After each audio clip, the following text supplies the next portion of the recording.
Buenos días a todos y todas. Damos la bienvenida y el agradecimiento por estar presente a una nueva actividad que organiza el Departamento de Sociología en conjunto con el Departamento de Filosofía, el Centro de Investigaciones de la Facultad de Humanidades. Les damos la bienvenida. Hoy tenemos, como lo habíamos dicho la semana pasada, la conferencia "Hay un nuevo plan Cóndor en América Latina, momentos geopolíticos y doctrinas de intervención".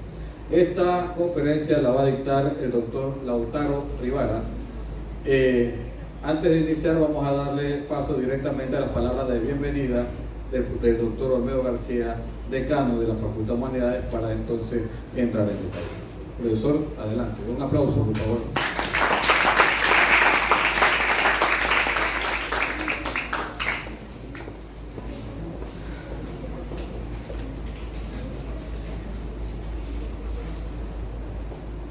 Buenos días a todos y a todas.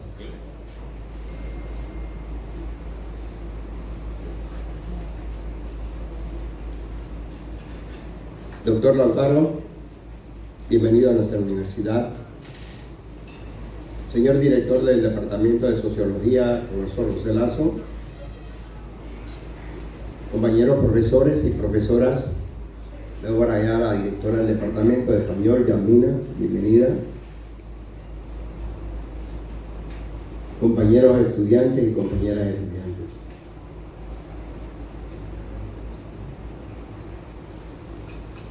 ¿Qué circunstancias hoy nos unen?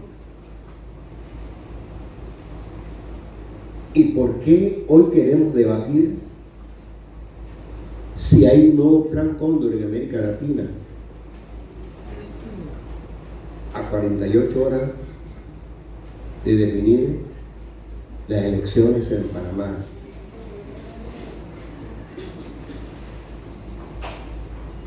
Nosotros como universidad, hasta el último momento tenemos que seguir debatiendo. Y es que el plan Cóndor que nosotros conocimos en la década del 70, yo fui producto de ese plan también. Yo estudiaba en Buenos Aires en el 72 y ahí conocimos qué era ese terrible mecanismo de expansión,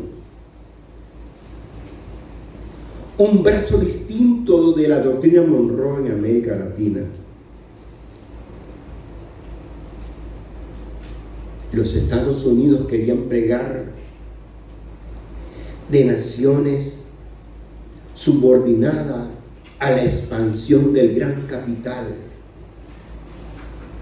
y ensayó una doctrina que se llamó la doctrina Monroe. América para los americanos, y americanos eran ellos. Así se definió la geopolítica del mundo y la dominación.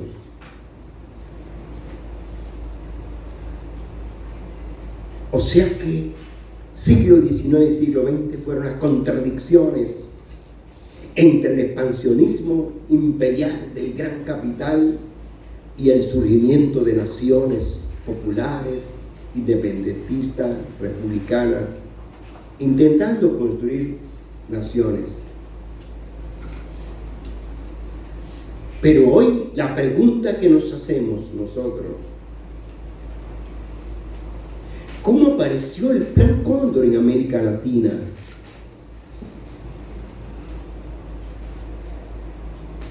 Es que los antecedentes fueron bien claros. Se ensayó la política del buen vecino y la alianza para el progreso. Dos instrumentos de dominación: política del buen vecino, pan y garrote. Y nosotros queríamos, América Latina quería otro camino, y no era el camino que los Estados Unidos nos habían impuesto para nuestro desarrollo, apropiándose de toda nuestra riqueza, y nos impuso un modelo de gobierno. Y ese modelo de gobierno tenía su centro y su sede aquí en Panamá. Aquí en Panamá fue el artífice del Plan Cóndor. Estaba el Comando Sur, uno de los instrumentos geopolíticos de dominación del mundo, aquí.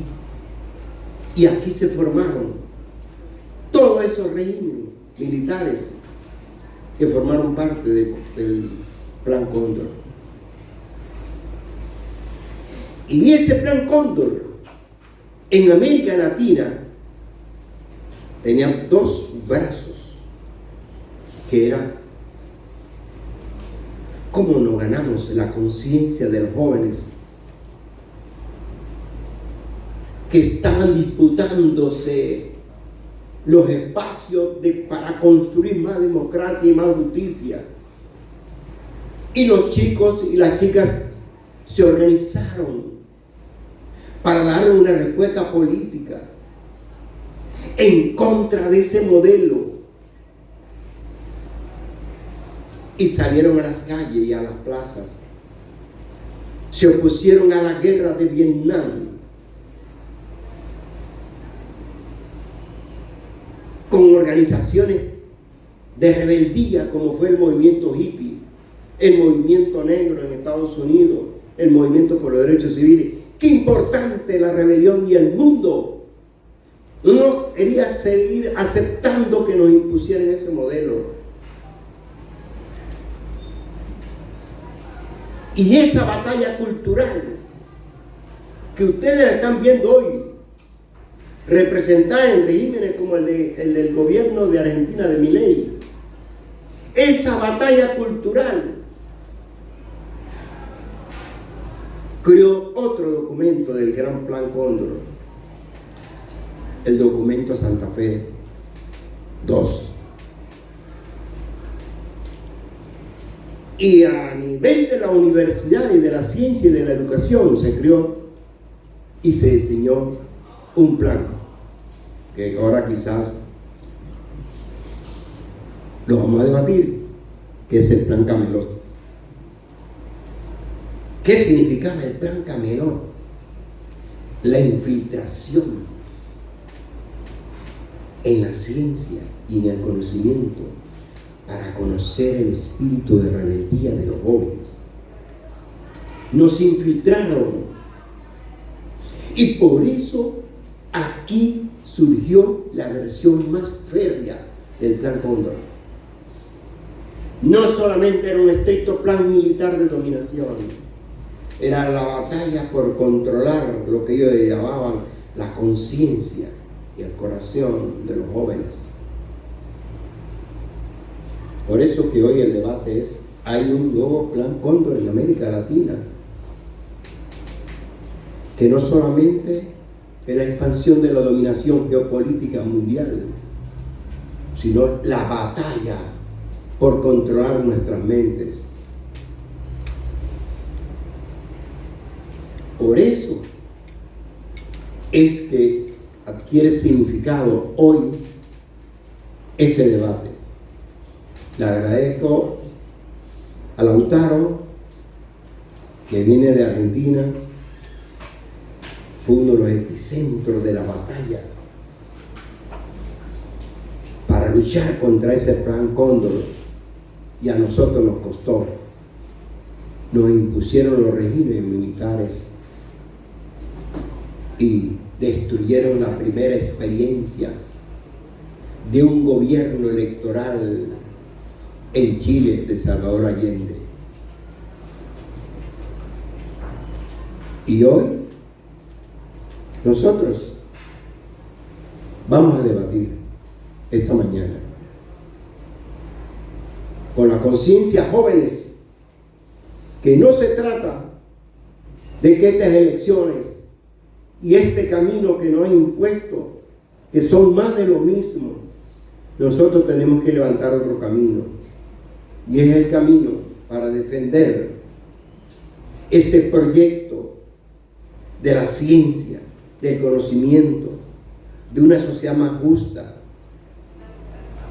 para oponernos a esa caricatura de ese nuevo Plan Cóndor que transita por América Latina. Ya no es necesario derrotar a los militares. Hoy la batalla es destruir la cultura, la ciencia, la educación. Hoy la batalla es una batalla cultural que a través de las redes sociales se puede destruir lo que es la memoria, la justicia, la verdad.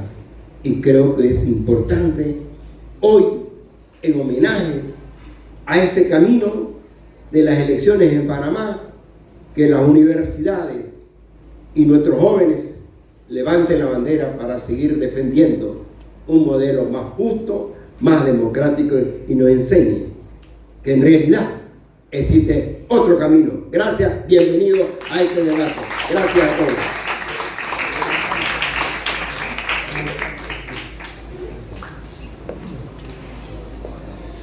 Muchas gracias, señor decano, por sus palabras, como siempre, tan elocuente y motivador. Motivación que necesitamos constantemente para el desarrollo o la instalación del pensamiento crítico de la juventud hoy, ¿no? Bien, procedo a presentar al conferencista del día de hoy, Lautaro Rivara, postdoctorante en el Centro de Estudios Latinoamericanos de la Universidad Nacional Autónoma de México, doctor en Historia y licenciado en Sociología por la Universidad Nacional de La Plata, diplomado en Filosofía de la Liberación por la Universidad Nacional de Jujuy, becario investigador en el CONICET 2017-2023 y en el programa de posgrado en Estudios Latinoamericanos de la UNAM 2024. Con ustedes el doctor Lautaro. Un aplauso.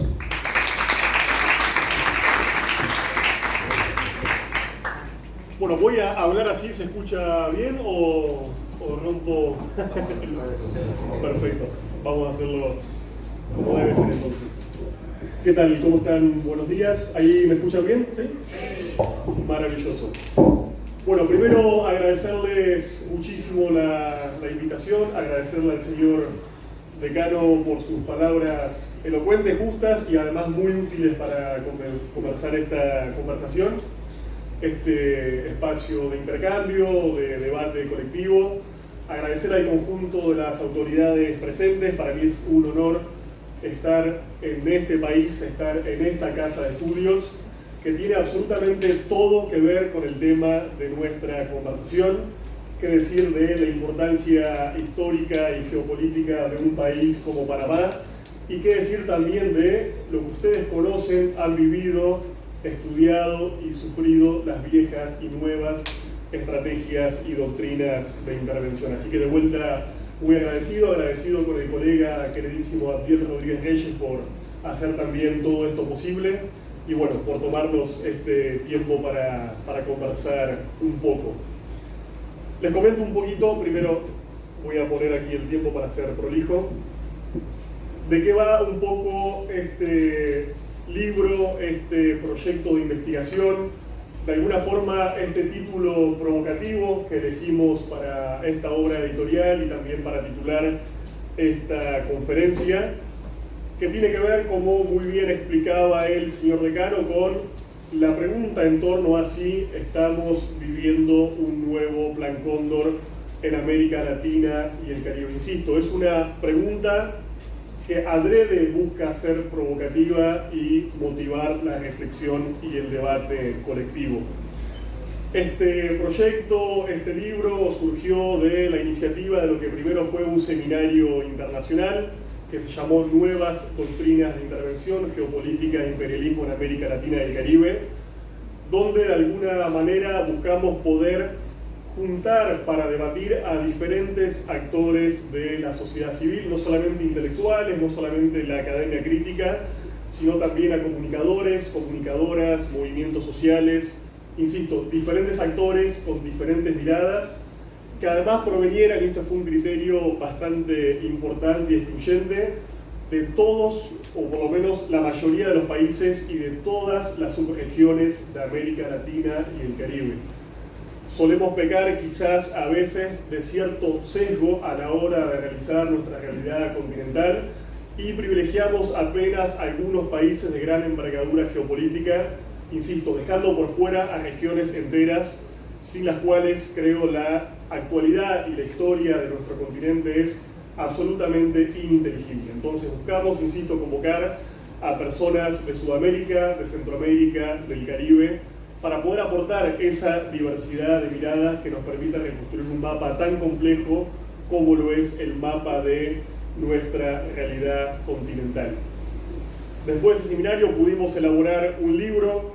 No lo tengo aquí conmigo porque, como comentaron, vengo de Argentina, pero ahora estoy residiendo en México.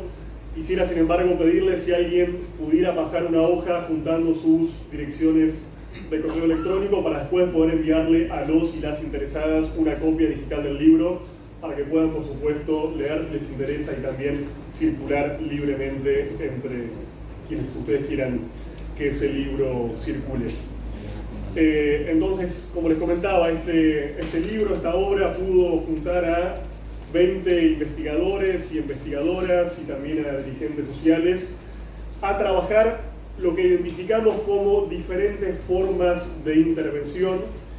Por supuesto, formas de intervención originadas ante todo en la política imperial de los Estados Unidos, que, como el señor decano muy bien colocaba, ha tenido un rol absolutamente preponderante y una injerencia muy clara en la realidad de América Latina y el Caribe, por lo menos desde la formulación de la célebre doctrina Monroe, y quizás incluso podamos llevar ese clivaje algunas décadas más atrás, hablando, insisto, de más de 2 siglos de intervencionismo, que por supuesto se ha ido modificando con el correr de las décadas y con el cambio de las diferentes coyunturas geopolíticas. Entonces quería básicamente hablar de estas 4 cuestiones. Primero, obviamente, necesitamos de alguna forma caracterizar lo que fue este viejo Plan Cóndor, sobre todo en presencia, felizmente, de nuevas generaciones de estudiantes como las que aquí están, que no han vivido en carne propia, como fue quizás el caso de la generación del decano, lo que este plan significó. Entonces es conveniente traer a colación ese debate, qué sucedió en América Latina y el Caribe desde fines de la década del 60 hasta mediados de la década del 70. Después vamos a historizar un poco cómo esas formas de intervención se han ido modificando fundamentalmente en un nuevo momento geopolítico que tiene que ver con la caída del bloque soviético, la disolución de la Unión Soviética en los últimos años del siglo XX y el advenimiento de una nueva realidad geopolítica que, por supuesto, implicó modificar las formas y las doctrinas de la intervención, fundamentalmente definiendo de parte de los Estados Unidos retadores y contendores estratégicos nuevos una vez, insisto, caído el bloque soviético. En tercer lugar, y esto es básicamente el corazón del libro y de esta propuesta, poder analizar someramente cómo esas diferentes estrategias de intervención están operando en la actualidad, cómo se ensamblan entre sí y qué objetivos estratégicos están persiguiendo. Y en último lugar, y ahí ya dando paso a un debate un poco más general, conversar con ustedes sobre el nuevo momento geopolítico que estamos viviendo en nuestro continente. Como les comentaba, este viejo Plan Cóndor implicó la articulación de por lo menos 6 dictaduras cívico-militares en el Cono Sur, al menos en una primera etapa, ¿sí?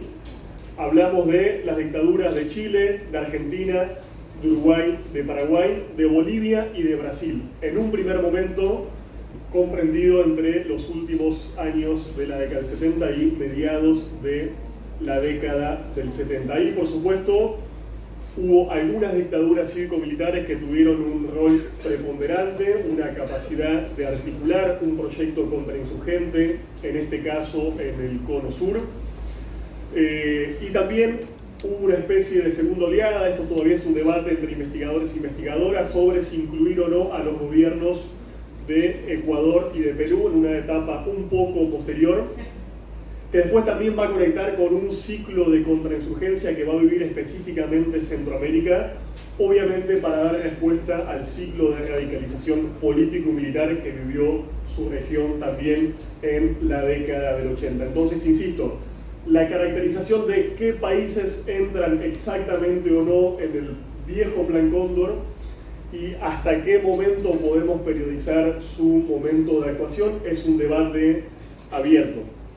Lo que no es un debate es la misma existencia de este plan, que por supuesto fue un hecho muy difícil de conocer y de comprobar para los propios contemporáneos. Tenemos que partir del hecho de que estas viejas formas de intervención no eran formas declaradas a priori. Sí tuvimos en cada uno de nuestros países lo que vivimos como dictaduras cívico-militares nacionales, que respondían aparentemente a coyunturas estrictamente nacionales, pero la articulación de estas dictaduras, de estas por lo menos 6 dictaduras, no era un hecho público ni manifiesto. Era algo que, por supuesto, en la época se sospechaba, se denunció, los movimientos de derechos humanos tuvieron un trabajo bastante destacado a la hora de intentar comprender cómo esta maquinaria contrainsurgente estaba funcionando en diferentes países de nuestra América, pero no fue hasta la década del 90 cuando se descubrieron los famosos archivos del terror en Paraguay, archivos que habían sido parte de la policía paraguaya, uno de los engranajes del régimen del terror, no solamente en Paraguay, sino en el conjunto del Cono Sur, que tuvimos por fin la certeza, la prueba fidedigna de que este plan había existido y había operado con una orientación clara hacia el conjunto de la subregión. Básicamente el Plan Cóndor fue un gran plan de exterminio y de contrainsurgencia que tuvo un carácter transfronterizo. Tuvo una cantidad de víctimas realmente muy pero muy importante. Todavía, insisto, se discute el fino de estas cifras porque muchos de estos asesinatos o desapariciones o torturas o encarcelaciones o bien no fueron denunciadas o bien la propia persona fue desaparecida y nunca más se pudo dar con su paradero como para confirmar su carácter de víctima de este plan. Sin embargo, algunos números generales, algunas estimaciones hablan de más de 50.000 muertos, de más de 30.000 desaparecidos y de más de 400.000 encarcelados en toda la región. Estamos hablando por lo menos de 500.000 de víctimas en apenas una década o algunos años menos. Además, este plan transfronterizo implicó la construcción de la categoría del desaparecido, ¿sí? El objetivo militar del desaparecido que implicaba que una persona fuera secuestrada y su paradero se volviera completamente desconocido. Esto es una inversión de las políticas contrainsurgentes que fue primero aplicada por la potencia colonial francesa, ¿sí? En colonias como Argelia o Indochina, que después, mediada por la doctrina de seguridad nacional de los Estados Unidos, comenzó a ser aplicada en nuestra región. El señor De Caro hablaba de la tristemente célebre Escuela de las Américas. Bueno, en la Escuela de las Américas se le enseñaba a los militares y a los policías de nuestra región a desaparecer gente, como una forma de disciplinar, como una forma de generar terror en el conjunto de las poblaciones. Eso es algo importante.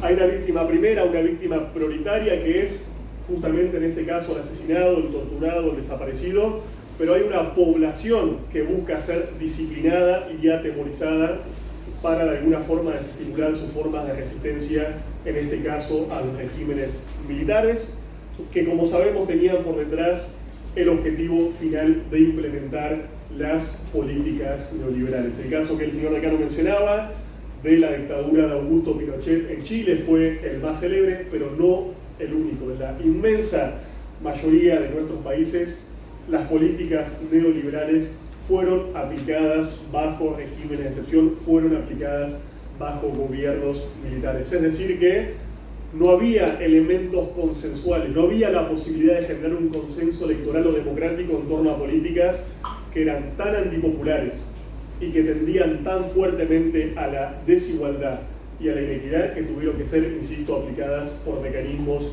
de la fuerza bruta y la fuerza desnuda. Obviamente también había un objetivo claro, que era la desarticulación de los movimientos político-militares que después de la Revolución Cubana gozaron de un gran auge y un gran prestigio en buena parte de nuestra región, que fueron el objetivo privilegiado, pero como vamos a ver a continuación con algunos datos, no fueron el único objetivo.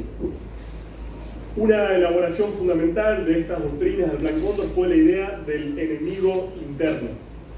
¿Qué quiere decir esto? Que el enemigo ya no es un Estado enemigo o una fuerza armada enemiga con la cual mi Estado soberano debe formarse para combatir y para eventualmente defender el territorio nacional.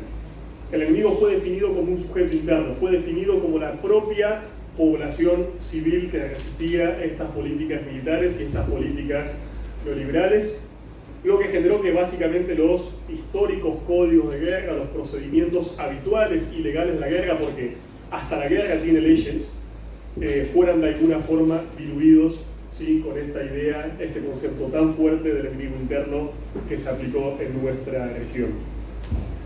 Los actores, los mecanismos privilegiados fueron, por supuesto, las Fuerzas Armadas, pero también la utilización de cuerpos policiales, de agentes de inteligencia y servicios de seguridad internos y también transnacionales, y fundamentalmente los organismos de seguridad e inteligencia de los propios Estados Unidos.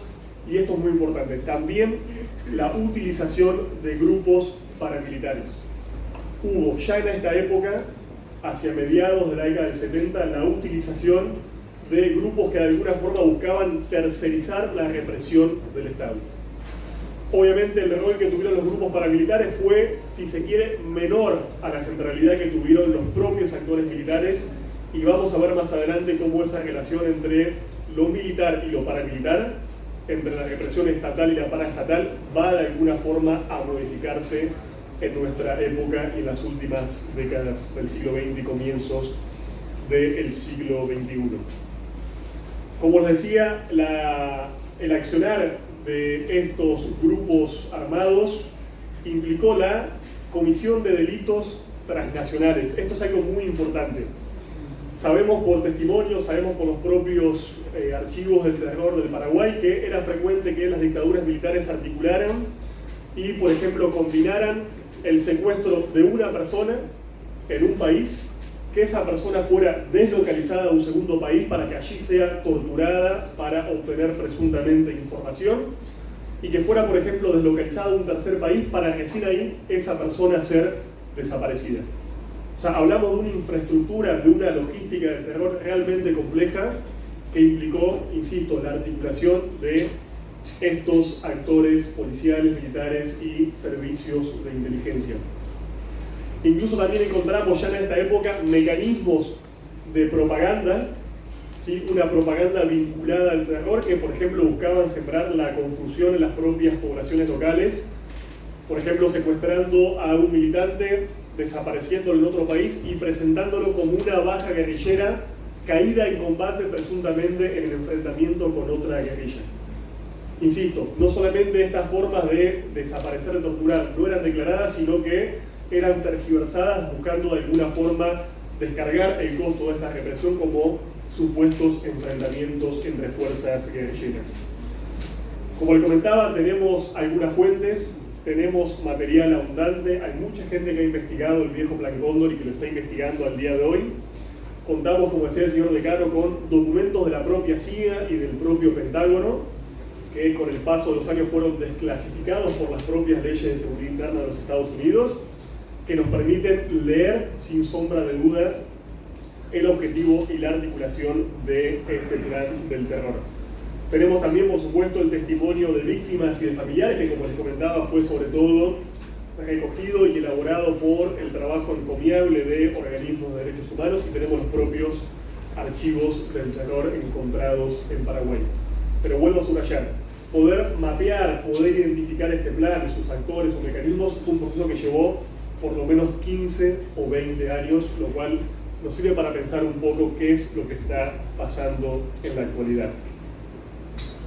Aquí brevemente tenemos una especie de pequeño mapa que nos permite identificar desde el año 45 hasta fines del siglo XX los gobiernos militares o cívico-militares que tuvimos en América Latina y el Caribe. Van a ver que, tomando este corte parcial, apenas medio siglo, podríamos tranquilamente extenderlo a comienzos del siglo XX, la enorme preponderancia de los gobiernos militares en nuestro siglo XX latinoamericano y caribeño. Gobiernos militares que, no en su totalidad, pero que en su inmensa mayoría fueron apoyados y patrocinados por los Estados Unidos y considerados como aliados privilegiados en las formas de intervención y dominación imperial. Creo que es un vistazo bastante claro y elocuente de, insisto, esta preponderancia de gobiernos militares.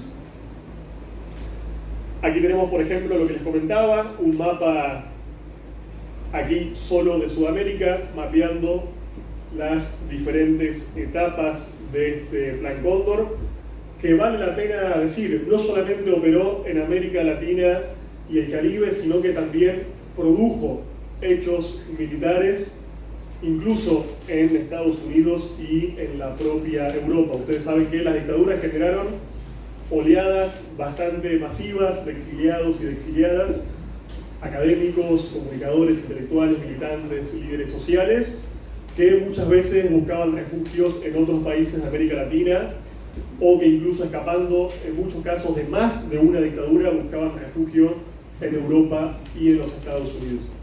Bueno, esta articulación, y en este caso sobre todo de actores y de grupos paramilitares, fue a buscar, a desaparecer y a asesinar a militantes y a líderes sociales que estaban exiliados, incluso fuera del propio territorio del hemisferio americano. Entonces, el accionar de este Plan Cóndor incluso tuvo ribetes de una estrategia global de contrainsurgencia.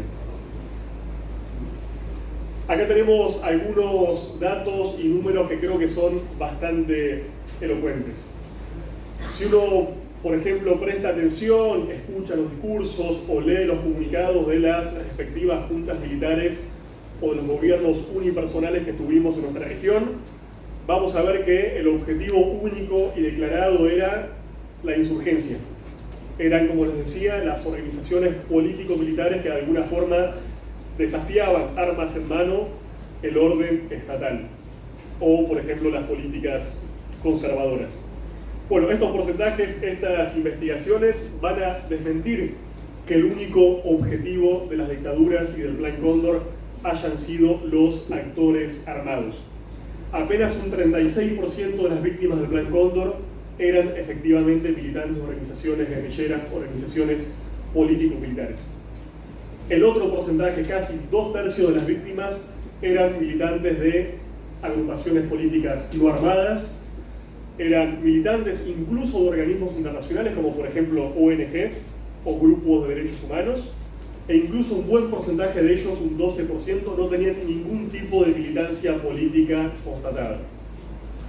Esto nos sirve, insisto, para certificar, para comprender que el objetivo del Plan Cóndor era el conjunto de la población y que actuar sobre algunos sectores tenía un efecto de disciplinamiento y de desmovilización del conjunto de la población que estaba en ese momento, en esas décadas tan movilizadas de América Latina, por supuesto, saliendo a las calles y protestando de manera masiva y recurrente.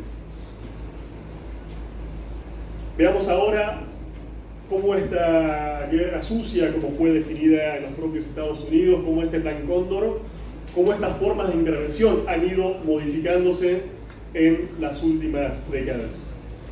Aquí vale la pena señalar que esta idea de un nuevo Plan Cóndor no es un invento nuestro, no es un invento de quienes coordinamos este libro ni quienes investigamos en este libro, sino que los propios líderes progresistas de América Latina y el Caribe comenzaron a hablar de este concepto y de esta metáfora en los últimos años. Fue, por ejemplo, el caso de Evo Morales, fue el caso también de Rafael Correa y de tantos otras figuras de relevancia de la política latinoamericana. ¿Qué cambió en América Latina y el Caribe en las últimas décadas? Como les decía, buena parte del siglo XX estructuró la geopolítica global en el conflicto entre el occidente capitalista desarrollado y el mundo socialista, el bloque soviético. La caída del muro de Berlín, la caída del bloque soviético, la desaparición de ese gran enemigo estratégico de los Estados Unidos, de alguna forma dejó a Estados Unidos y a sus potencias aliadas sin un chivo expiatorio, sin un enemigo frontal que justificara la política de injerencia sobre América Latina y el Caribe, que estuvo basada durante muchísimo tiempo en el combate al comunismo real o al comunismo presunto e imaginario. Pensemos un caso típico de golpe de Estado en Guatemala a Jacobo Arbenz, un líder que llamaríamos nacionalista, progresista, con algunas orientaciones de avanzada en su país, fue acusado de comunista como excusa, como justificación para proceder a su golpe de Estado. Jacobo Arbenz no era un comunista, digamos, ni militaba en el Partido Comunista, ni comulgaba necesariamente con las ideas del comunismo, simplemente alentaba una serie de medidas de transformación que tenían, por ejemplo, en su seno la disputa con una gran compañía transnacional bananera de capitales norteamericanos. Y fue construido, insisto, como pasa hasta el día de hoy, como un enemigo comunista imaginario para proceder a ese golpe. Ahora bien, el cambio de momento histórico, el cambio de momento geopolítico, no hizo que Estados Unidos cediera en sus intereses de tutelar, de tener injerencia, de dominar los territorios y los recursos estratégicos de América Latina y el Caribe. Por eso, frente a la desaparición de ese orientador estratégico, Estados Unidos empieza a generar nuevas doctrinas y a construir nuevos enemigos posibles para justificar la continuidad de la intervención. Además tenemos, por supuesto, una nueva fase de valorización del capital. Ustedes saben que desde la década del 70, pero más claramente desde la década del 80 y el 90, el capital financiero empieza a ganar una primacía y empieza a ordenar el conjunto de la economía global. Además, por supuesto, la caída de la Unión Soviética implicó que el modelo capitalista se convirtiera en el modelo único, aparentemente, y excluyente para guiar el desarrollo del conjunto de los países. Y tuvimos también, y esto es importante decirlo, sobre todo en la década de 90, en América Latina y el Caribe, un ciclo de emergencia de nuevos movimientos sociales y de una serie de rebeliones contra las políticas neoliberales que sacudieron a buena parte de los países de la región. Es decir, que no solamente desaparece el enemigo global de los Estados Unidos, sino que aparece, desde su perspectiva estratégica, un enemigo nativo y muy problemático para ellos, que fueron estos movimientos sociales, estas enormes rebeliones antineoliberales. Las tuvimos en muchos países, las tuvimos en Bolivia, fue el caso de la guerra del agua y la guerra del gas, la tuvimos en Venezuela, fue por ejemplo el Caracazo, las tuvimos en Ecuador, fue el movimiento indígena que logró tumbar en apenas una década a 3 presidentes neoliberales. Las tuvimos también en mi país, en la Argentina, cuando en el 2001 una enorme mayoría social tumbó a un gobierno muy antipopular y acabó con ese ciclo de políticas neoliberales. E insisto, esto pasó no en la totalidad de los países, pero sí en buena parte de nuestra región. Esto voy a pasar un poquito más rápido. Entonces llegamos así a, insisto, nuestra hipótesis de trabajo, nuestra provocación para el debate, que es la afirmación de que estamos en presencia de un nuevo Plan Cóndor. Primero, hablamos de plan, esto es un debate en la academia de las ciencias sociales. Algunos y algunas hablan del operativo Cóndor o de la operación Cóndor. Nosotros preferimos hablar de plan porque la idea de operación quizás puede inducir a pensar que fue un hecho estrictamente militar, una operación militar. Lo que estamos diciendo es que hubo un componente militar, pero también hubo componentes civiles y un montón de otras formas de intervención que de alguna forma se articularon. Por eso hablamos de un plan. Queremos subrayar el carácter de planificación y de articulación de esas formas de intervención, que como les comentaba, tuvieron un comando muy claro de parte de la CIA y del Departamento de Estado. Entonces hablamos también ahora de un nuevo Plan Cóndor que tiene ¿qué características? En primer lugar, ya no encontramos quizás tal cantidad de dictaduras militares o cívico-militares. Habíamos visto el mapa de nuestro siglo XX latinoamericano, ¿no? Sobredeterminado por la presencia de gobiernos militares. En este ciclo encontramos sí todavía gobiernos militares, encontramos sí golpes de Estado, porque los tuvimos en América Latina y el Caribe en los últimos años, fueron realmente varios, estamos ya cercanos a la decena de golpes de Estado en las últimas décadas, pero encontramos sobre todo democracias precarias, democracias de baja calidad, no tal preponderancia de gobiernos militares. Encontramos la articulación y el apoyo de Estados Unidos en gobiernos afines de signo neoliberal.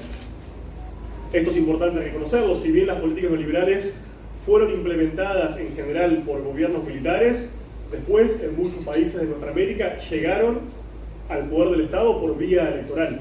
Fueron ratificadas por la voluntad popular, lo que volvió que las dictaduras militares fueran quizás un elemento un poco menos necesario y seguirá siendo un elemento más costoso en términos políticos y geopolíticos. Se reactivaron viejos mecanismos de intervención militar, los mencionaba el señor decano, fue el caso del Comando Sur, fue el caso de la Cuarta Flota, hoy operando en todo el territorio de nuestro continente. Se empezaron a realizar una cantidad enorme de ejercicios militares conjuntos entre Fuerzas Armadas latinoamericanas y de los Estados Unidos. Si vemos un espacio como, por ejemplo, la cuenca del Gran Caribe, vamos a ver que hasta el día de hoy el despliegue militar es permanente y es realmente muy, pero muy importante. Y como les decía, tuvimos efectivamente una serie de golpes de Estado de nuevo tipo, de diferentes características que vamos a ver un poco más adelante. Empezamos a tener mecanismos represivos quizás un poco más selectivos y de menor intensidad que los que tuvimos en el viejo Plan Cóndor. Esta idea del enemigo difuso se amplió hasta abarcar al conjunto de las poblaciones. ¿Sí? Ya el objetivo prioritario no son solamente los movimientos armados, porque la verdad son una rareza hoy en nuestra realidad latinoamericana y caribeña, sino que suelen ser los movimientos sociales, los movimientos civiles, de derechos humanos, de mujeres, campesinos, indígenas, trabajadores, trabajadoras, estudiantes. Es la propia sociedad la que es construida como objeto de esta intervención. Encontramos políticas de criminalización que incluso son ratificadas por medios jurídicos. Tuvimos en nuestra América toda una oleada de diferentes leyes presuntamente antiterroristas que fueron promovidas por Estados Unidos y que fueron aprobadas en los parlamentos de nuestros respectivos países. Tenemos un rol cada vez más importante de la corporación judicial, ¿sí? Vamos a hablar un poquito también de eso. Y también un rol cada vez más importante de los propios medios de comunicación de masas, que tienen un rol muy importante para justificar estos mecanismos selectivos de represión local. Tenemos en esta etapa el objetivo principal de sostener un modelo de desarrollo ante todo neoliberal. Tenemos fronteras productivas que se han ido expandiendo en nuestros diferentes países, zonas que antes eran consideradas quizás poco importantes o marginales para la acumulación del capital se vuelven absolutamente centrales. Es el caso de los bosques nativos, es el caso de las selvas, las cuencas hídricas, insisto, zonas que se vuelven muy, pero muy importantes. Tenemos nuevos recursos estratégicos que quizás antes no estaban en el mapa de la intervención. Pienso en un caso concreto, el litio, un mineral del que hoy se habla muchísimo porque tiene, como ustedes saben, una importancia vital para la construcción de baterías, que son el soporte físico de las nuevas formas de energía, por ejemplo, la obtenida por los paneles solares. El litio era un mineral que en la década del 70 era absolutamente marginal, no tenía ningún tipo de valor comercial y que hoy es un elemento vital que se proyecta como muy importante para el futuro del capitalismo. No por casualidad, cuando tuvimos el golpe de Estado en Bolivia, Elon Musk, la persona más rica del planeta, salió a celebrar ese golpe de Estado, asumiendo incluso como un golpe de Estado propio. Él tuiteó en ese momento: vamos a dar la cantidad de golpes de Estado que se nos dé la gana dar para garantizar el abastecimiento de este recurso estratégico que es el litio. Y tenemos contextos cada vez más militarizados, ¿sí? Tenemos territorios muy extensos de América Latina y el Caribe que están bajo control militar con diferentes excusas. El combate al terrorismo, el combate al narcotráfico, a la narcocriminalidad o cualquiera sea. Pero el hecho es que tenemos territorios cada vez más militarizados. Tenemos diferentes doctrinas, vamos a profundizar eso un poquito más adelante. Y tenemos también, y esto es muy importante, nuevos actores de la intervención que también vamos a detallar. Obviamente cuando hipotetizamos en torno al nuevo Plan Cóndor, tenemos el problema que tuvimos ya a mediados de la década del 70, que es cómo podemos probar formas de intervención que no son declaradas, que no son públicas, que no están en un comunicado de la Embajada de Estados Unidos, que no son declaradas por los grandes partidos conservadores tradicionales, sino que simplemente están, operan en el territorio. Bueno, tenemos que hacer un trabajo, y esta es la propuesta de este plan de investigación, de investigar cómo se da la intervención hoy en pleno siglo XXI en América Latina y el Caribe. Tenemos de vuelta testimonios parciales, fragmentarios de las víctimas. Tenemos de manera muy incipiente algunos documentos que se desclasifican. Tenemos, por ejemplo, y eso fue un insumo muy valioso, los cables de Wikileaks, que lograron filtrar una cantidad masiva de documentos clasificados de los Estados Unidos, donde encontramos trazos de este plan sistemático de intervención. Y tenemos también, porque en eso a veces el imperialismo de Estados Unidos es bastante cínico, documentos de diferentes organizaciones, tanques de pensamiento, fundaciones que básicamente suelen teorizar sus objetivos estratégicos para América Latina y el Caribe. Hace poquitos meses, por ejemplo, una figura bastante importante, Laura Richardson, la jefa del Comando Sur, habló en un foro organizado por el Atlantic Council, que es un tanque de pensamiento orgánico de la OTAN, donde se despachó con mucha claridad y con mucha frontalidad sobre por qué América Latina y el Caribe era importante para los Estados Unidos. Y listó muy claramente cada uno de los recursos que nuestra región tiene y que ellos consideran propios. Ella habló de nuestros recursos en América Latina y el Caribe. Habló del agua, habló del litio, de los combustibles fósiles, de los combustibles no convencionales, habló de la biodiversidad, habló de prácticamente todo lo que tenemos en términos de riqueza natural en nuestra América, e insisto, se refirió como sus propios recursos. ¿Qué características tiene entonces, hipotetizamos, este nuevo Plan Cóndor en América Latina y el Caribe? De nuevo es un plan sistemático, ¿sí? Combina la utilización de diferentes formas de intervención, no es solamente una, no es solamente el golpe de Estado, no es solamente la guerra económica, no son solamente los paramilitares, no son solamente, nos vamos ahora a ver en detalle, sino que opera de manera sistemática articulando esas formas declaradas y no declaradas de intervención. Es un plan regional, opera en el conjunto de América Latina y el Caribe, no opera tan solo en uno o dos países, no solamente en el Cono Sur como empezó el viejo Plan Cóndor, opera en toda la región. Para la geopolítica de Estados Unidos, América Latina y el Caribe es una unidad. De hecho, ellos a veces son mucho más conscientes que nosotros de la unidad histórica, geográfica y cultural que expresa América Latina y el Caribe. Lo tienen muy claro, así lo investigan y así lo teorizan. E insistimos, es un plan, tiene elementos de planificación, de coordinación estratégica, tiene objetivos a corto, mediano y largo plazo, tiene aliados regionales y tiene un comando central en el Departamento de Defensa, en la CIA, el Departamento de Estado y demás organismos del Estado norteamericano. Vamos a ver un poquito de... Bueno, acá les tenía algunas fotos de algunos hechos emblemáticos de nuestra historia contemporánea. ¿Alguien identifica quién es esa persona? A ver cómo estamos en conocimiento de actualidad latinoamericana. ¿Quién es? Expresidenta de Bolivia, dice por ahí. Evo Morales.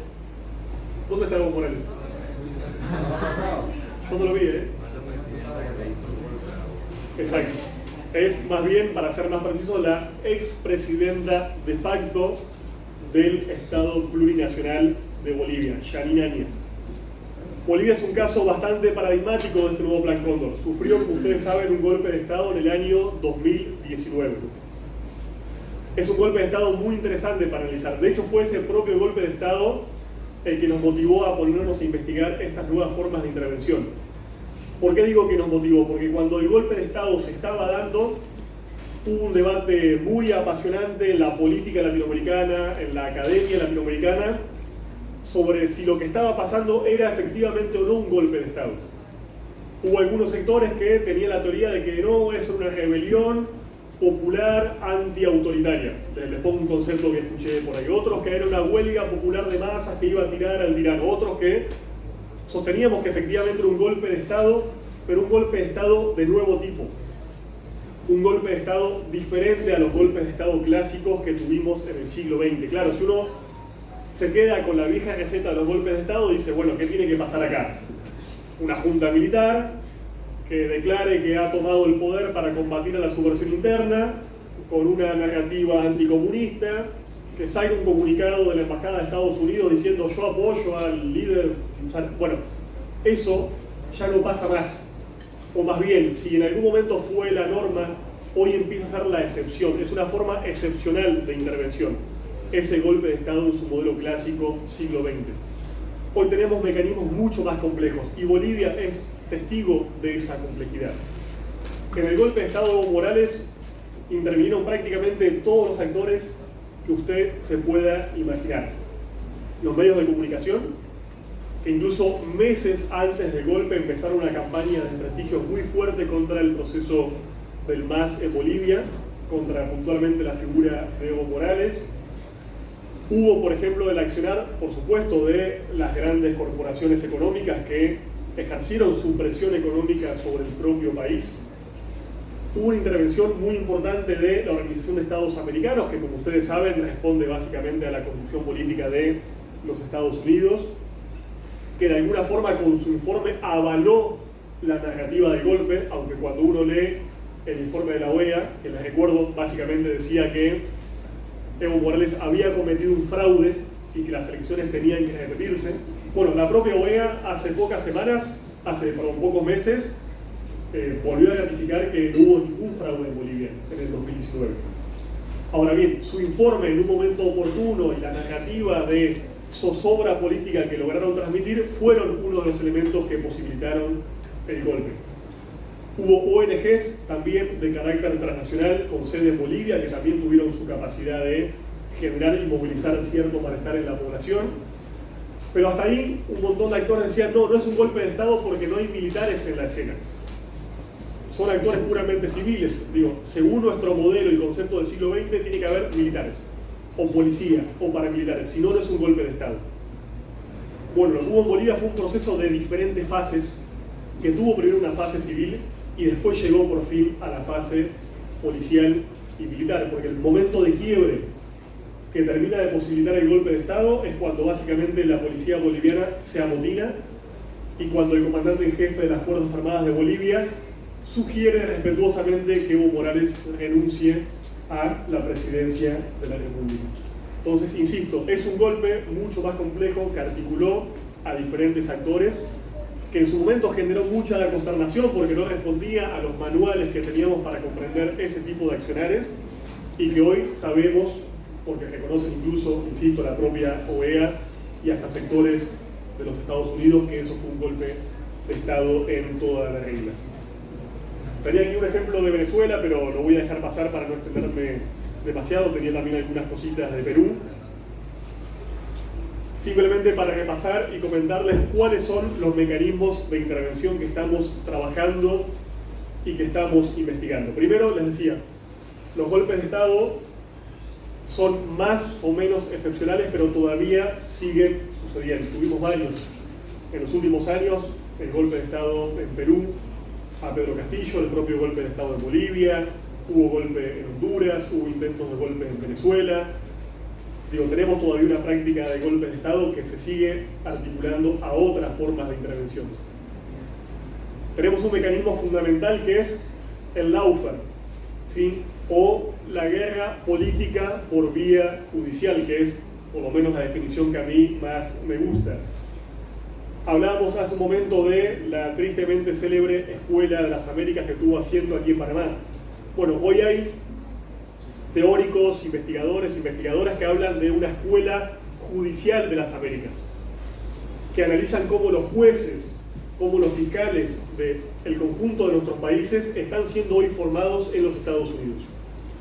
Cómo son cooptados por diferentes mecanismos y estrategias, cómo son invitados a hacer cursos, conferencias, a viajar, y cómo son de alguna forma instruidos en torno a los intereses estratégicos de los propios Estados Unidos. Pensemos en una figura muy conocida como el juez Moro en Brasil, que fue una pieza fundamental de la campaña de lawfare que terminó con Lula da Silva preso en el Brasil y básicamente inhabilitado como candidato democrático.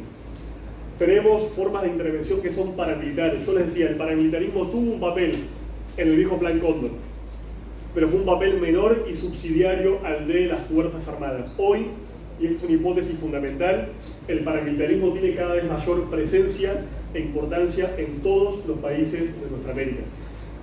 Nosotros lo investigamos y mapeamos grupos paramilitares en prácticamente todos los países de la región. Tenemos ONGs, insisto, de carácter claramente colonial, transnacional, que están subordinadas a la USAID o a la propia Comisión Europea. Tenemos la instrumentalización de grupos religiosos, de procesos de fe con objetivos conservadores en muchos de nuestros países. Tenemos formas de intervención que se amparan en la presunta urgencia humanitaria de ciertos países. Yo viví en Haití 2 años y Haití fue un país que sufrió en las últimas 3 décadas más de una decena de misiones de intervención que supuestamente iban a pacificar o a llevar ayuda humanitaria a un país que hoy no está pacificado y que no ha solucionado ningún tipo de urgencia humanitaria.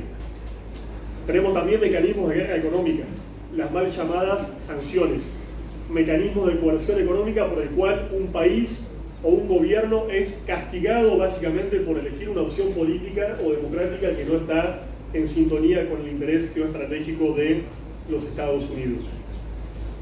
Y solamente para terminar, que ya estamos un poquito pasados de tiempo, de toda esta investigación, del trabajo de estos 20 investigadores e investigadoras, de mucho tiempo de debate, pudimos llegar a construir esta especie de mapa de la intervención. Insisto, es un mapa precario, es un mapa incompleto, es un mapa todavía por hacer y por construir, pero que de alguna forma sintetiza los mecanismos de intervención más importantes que se dieron de forma emblemática en cada uno de los países. Obviamente hay casos testigos. Si uno piensa en cómo opera el paramilitarismo, bueno, el paramilitarismo no opera de la misma forma en Colombia que en Panamá. El lawfare no tuvo la misma importancia en Brasil que la que tuvo, por ejemplo, en Perú. No sé, podría dar miles de ejemplos, pero insisto, lo que tenemos ahí mapeado con esos iconos son estas estrategias de intervención. Vean el lugar, el espacio geográfico de la cuenca del Caribe sobre intervenido y sobre determinado por múltiples mecanismos de intervención, y también detallamos algunos de los actores, insisto, policiales, civiles, militares, internacionales, mediáticos, económicos, que están detrás de esta estrategia de intervención. Paro por acá. Como les decía, este es un plan de investigación, esto es un proyecto a futuro. Me gustaría que, si tenemos tiempo y no nos echan, poder conversar un poquito, porque también mi idea de estar acá es poder aprender de la realidad panameña y saber y entender con ustedes cómo esta forma de intervención se está expresando hoy en día también en su propio país. Muchas gracias.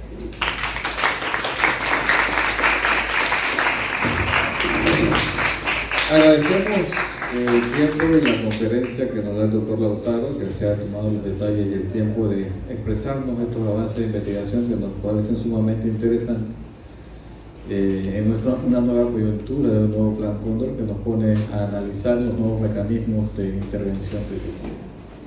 Bien, queremos abrir un pequeño espacio para preguntas y respuestas. Vamos a acumular todas las preguntas para que se dé una sola respuesta, dado que estamos en contra del tiempo. Por favor.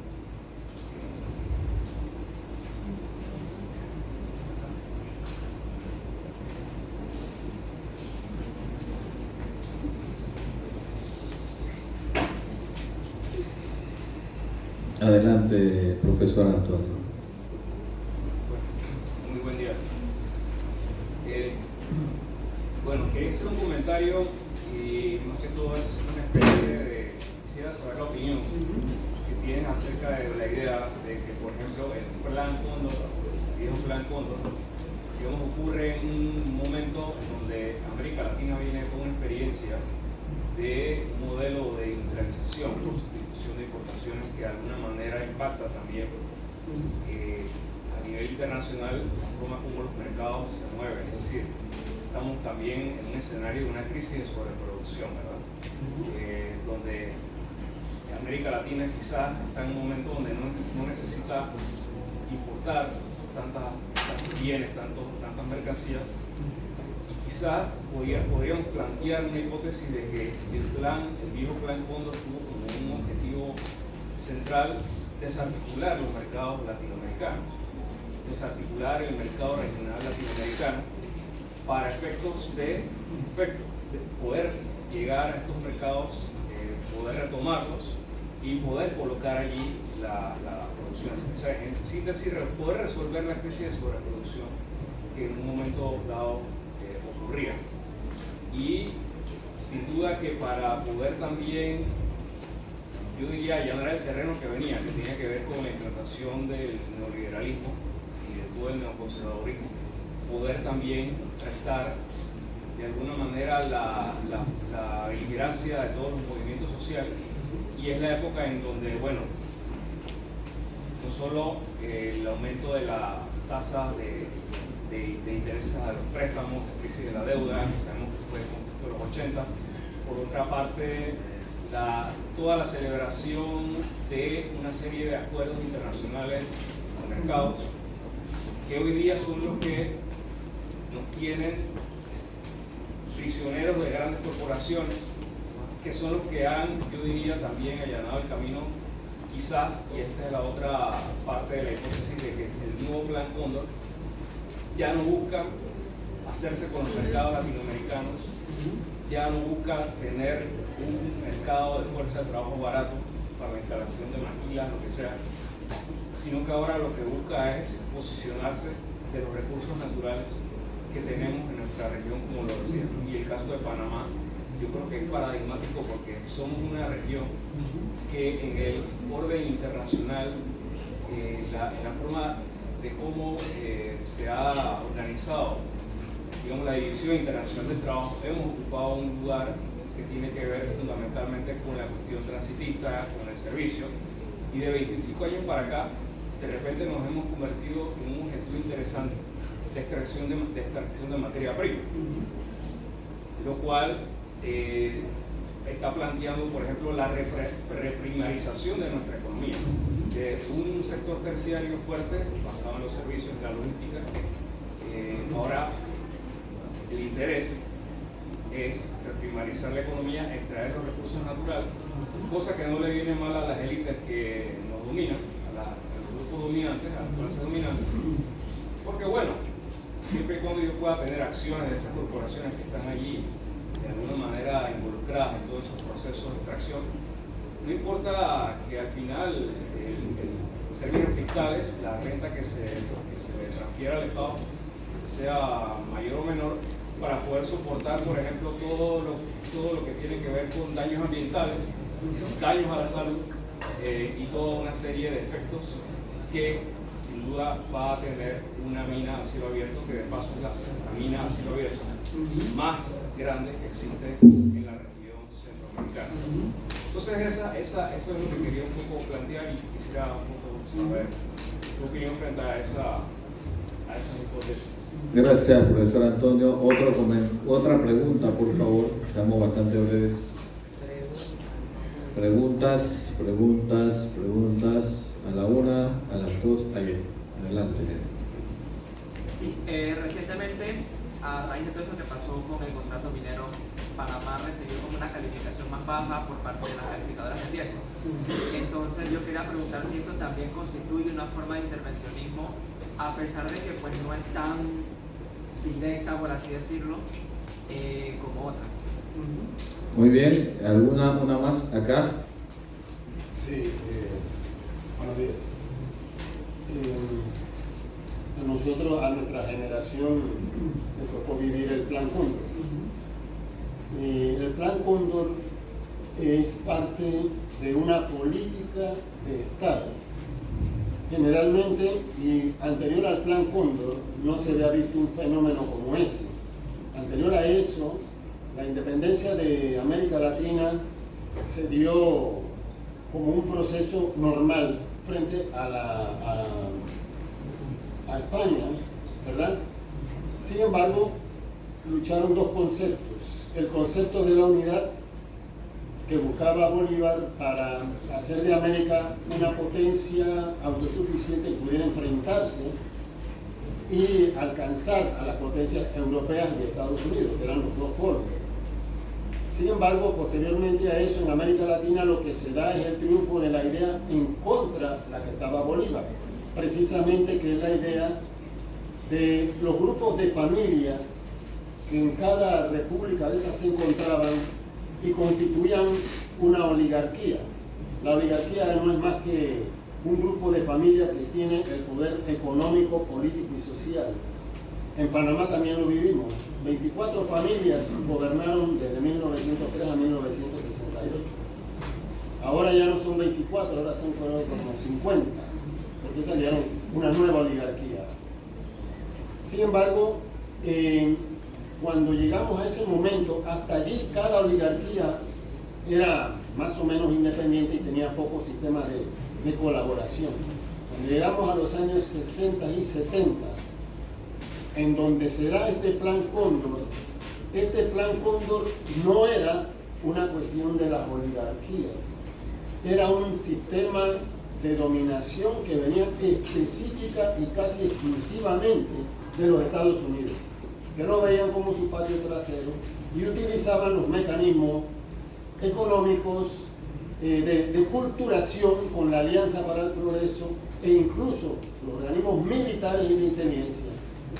Esto era más profundo, no lo vimos en su momento, hasta que después de que vimos las consecuencias de las decenas de miles de muertos, nos dimos cuenta que esto era una cuestión sistemática, que no era solamente de destruir a cualquier fuerza irregular, popular, guerrillas me refiero, o movimientos guerrilleros urbanos. No, esto era algo más profundo. Me imagino, y yo lo vi y lo pude ver, en que esto atacaba inclusive la base cultural de la sociedad. Las universidades eran un blanco. El estudiar sociología era ya prácticamente pena de muerte. Era algo, o sea, ellos no solamente deseaban dominar, sino controlar, agarrar y doblar a la sociedad a una forma de pensamiento genocida, de exterminar a las clases sociales, de exterminar a los grupos étnicos, de exterminar cualquier expresión crítica o independiente. Lo vimos cuando estos criminales llegaron a la enfermedad mental tal que agarraban a una familia de militantes sindicalistas o políticos de izquierda o de semi-izquierda, socialdemócratas, no tenían que ser radicales, los agarraban y los exterminaban, pero mantenían vivos a los niños pequeños. Y estos niños pequeños agarraron y los distribuían entre los militares, que los educaron a su forma de ser, con sus pensamientos, y no es hasta después de que este proyecto paramilitar del imperialismo norteamericano no es descubierto, es que empiezan a descubrirse también a individuos adultos que se dan cuenta que fueron secuestrados, que fueron educados por los asesinos de sus padres. Esto es algo horripilante. Ahora, oír que hay un segundo plan Cóndor nos llama como sociedad a ser más sensibles, a ser más críticos, a ser más combativos. En este momento, y quiero apartarme un poquitito, pero esto del plan Cóndor 2, eso debe ser algo horrible, debe ser un holocausto. Y quiero decirles algo, ¿en qué sentido tenemos que ser críticos y ser más sensibles? En que lo que está pasando ahorita en Palestina, en donde 1.200 judíos fueron víctimas de la propia política agresiva y genocida de ellos, la están cobrando con 10, 100 veces más, o sea, para dejar marcado al pueblo palestino, para exterminarlo. Ahí es a donde nosotros no queremos parar en América Latina, en donde el imperialismo nos ve a nosotros como un punto de exterminio. O sea, y se lo digo como estudiantes universitarios, para el poder imperial, el pensar, el educarse, el tener un criterio, el ser un individuo con criterio propio, es una amenaza. Excelente. Adelante, doctor Alcalde, para su comentario final.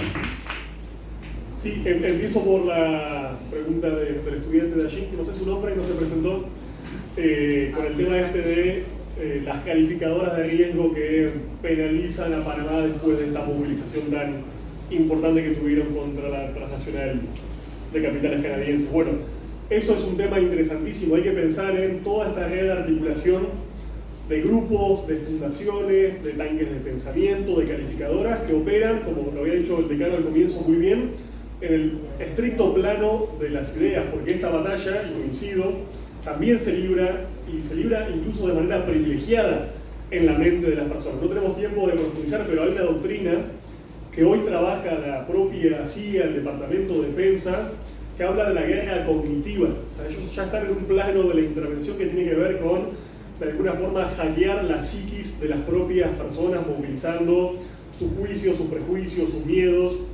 Entonces, el plano de las ideas es absolutamente fundamental para entender estas formas de intervención. Y nos podemos preguntar, bueno, esta calificadora de riesgo, ¿dónde tiene sede? Apuesto 99-1 a que tiene sede en los Estados Unidos, digamos, no es una entidad internacional democrática en donde todos podamos participar. En Argentina durante mucho tiempo nos martillaron con otro índice, otra calificación que es el riesgo país. No sé si aquí lo suelen utilizar o mentar. Pero en la Argentina vos te despertabas en nuestros años neoliberales y te enterabas del clima y del riesgo país. Eran las dos cosas que a vos te comunicaban todo el tiempo, en todo momento. Un índice absolutamente discutible, falible, arbitrario, que simplemente buscaba generar, insisto, terror y una idea de zozobra y caos en la población. Así que evidentemente ese plano es muy, pero muy importante. Y después con lo que decía antes el colega, yo creo que sí, está claro que ese nuevo Plan Cóndor tuvo una estrategia de romper un tejido productivo, los mercados internos, cooptarlos.